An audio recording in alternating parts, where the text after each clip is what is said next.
Take a look at this face. Do you think this person is called Jacob, Dan, Joseph, or Nathaniel?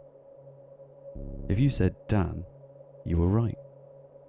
And that could be because a paper by Jonas Webner and colleagues, published in 2017, revealed that rather than your name just being this arbitrary social tag you're given when you're born, you instead grow to look like your name. Have you ever judged a book by its cover? Have you ever looked at someone and thought, yeah, I don't want anything to do with them? Or looked at someone else and thought that they're probably a good person to have on side in an argument? What if it also worked the other way around? What if your facial appearance can be influenced by the way society perceives you? Remember, your name is just a social tag. It probably doesn't mean anything. Your parents gave you a name, perhaps because it's where they conceived you, or because it was the name of your grandfather or other relative. Most of the time, they probably just liked the sound of it and the way it fitted with your surname.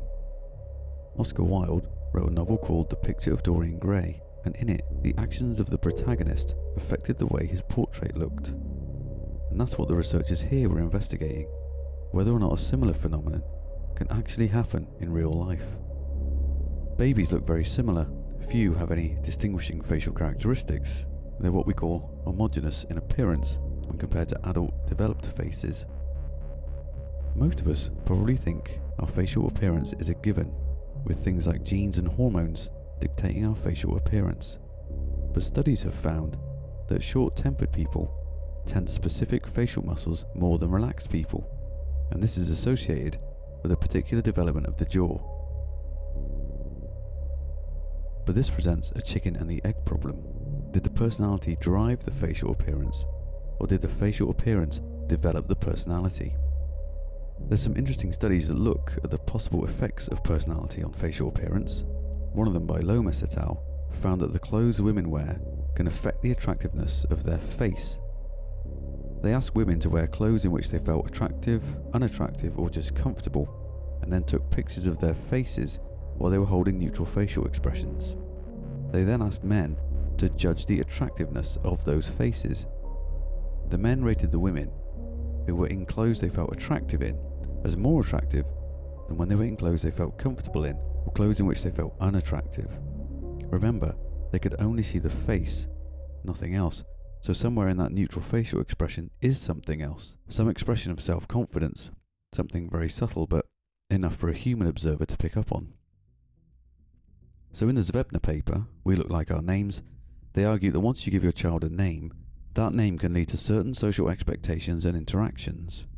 Maybe you're treated as if certain personality traits are in place based on your name.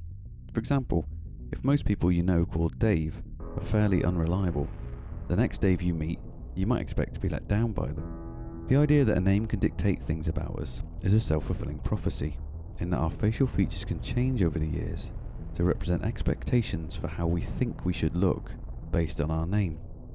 So the study proposed a face-name matching effect, and this is the ability of a perceiver to correctly choose someone's name significantly above chance level according to their facial appearance alone. It's a series of smaller studies all written up in one paper. So in the first study, they just did the same thing we saw at the start. They showed people a face and asked them to choose the name they thought matched it from 5 options.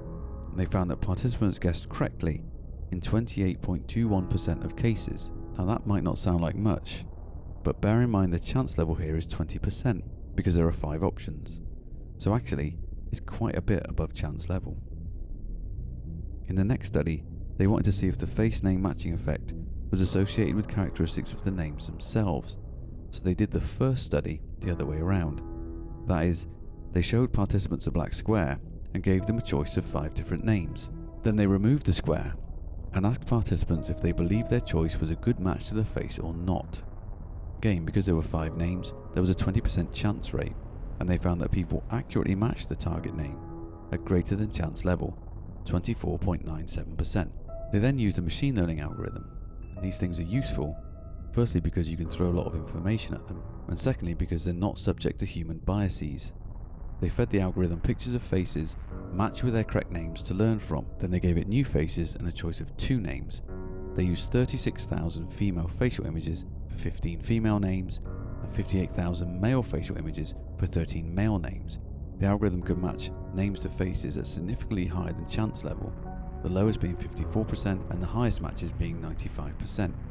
The machine learning experiments were carried out to see if results validated the theory that a match in the stimuli itself drives the face name matching effect, and not any other possible behavioural biases of human participants. In other words, the algorithm does not know unreliable people called Dave, so it goes on faces and names alone and how they might or might not match, and in doing so, it still managed to accurately match the names to faces. Then they ran another study that looked at the significance of features external to the face, in this case hairstyle. So they would give people names and show people complete faces like before, and then they would just show the faces and names, and then images of hairstyle and names, to see if the hairstyles alone would match with the name. They found that participants could correctly match the name to faces above chance level 90% of the time. They could also match names to hairstyle above chance level 90% of the time, but they could only match using the face alone above chance level 50% of the time. Which shows that the external features, and importantly, the things about us we can change, like hairstyle, are important with regards to the face name matching effect. They then used eye trackers when asking people to match names to faces. Eye trackers allow researchers to understand where people are looking when presented with various stimuli, and they're important here because it could be that the development of certain facial features is associated with certain names, and this approach did reveal that there are some names that correspond with greater attention to specific parts of the face. The next thing they did was to look at nicknames to see if the face name matching effect held when using an informal substitute for a real name, and they found that although the face name matching effect was still there for real names, it wasn't there for nicknames. So what does it all mean? Well, simply put, it means that a face name matching effect really does exist, but it also shows that there are some names that match some faces more than others, because some of the names of faces were guessed with greater accuracy compared to others. It seems that we expect to see associations between certain facial characteristics in people and their name, and the fact that the face name matching effect isn't there for nicknames shows that the mechanisms responsible for the effect are associated with the influence of the name on facial appearance, and it may be that someone is given a nickname precisely because their face and name do not fit together, and it may be the congruity between the way your face and name fit together that suggests attractiveness, trustworthiness, and even suitability for a job role. The authors of the paper conclude that people can live up to their given name through their physical identity. So just take that on board for a second. The possibility that your name could influence the way you look, even to a small extent, is intriguing, if not thoroughly bizarre, because you were given your name when your features were a blank slate, when your face was fairly indistinguishable from others your age. Your name was just a social tag, remember? It's probably something your parents like the sound of, and probably little more.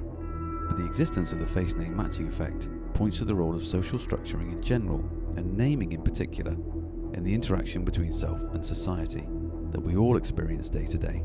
It seems we are subject to forms of social structuring from the minute we are born, not only through things such as gender, ethnicity, and our socioeconomic status, but also through the choice our parents make when they give us our name.